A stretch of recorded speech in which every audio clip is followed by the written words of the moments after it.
Hello there, welcome back. Today, let's draw a cute rose. So, let's get started.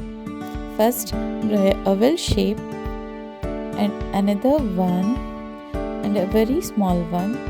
Now, from here, let's draw a curve, a wave, and another curve.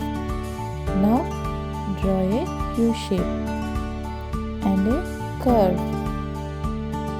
Now, another U shape. Another one, another one. And now draw two straight lines, leaves,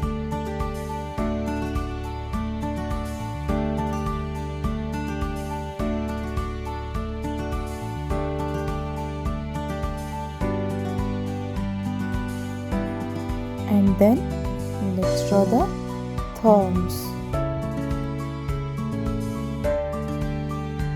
Now draw the outline.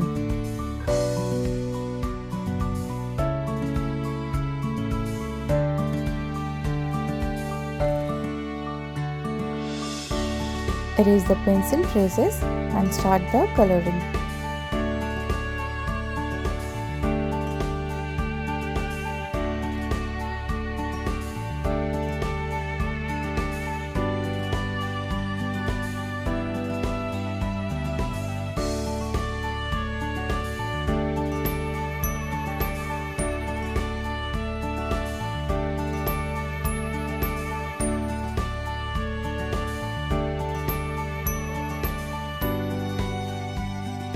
Okay buddies, see you in the next video. Till then, bye bye.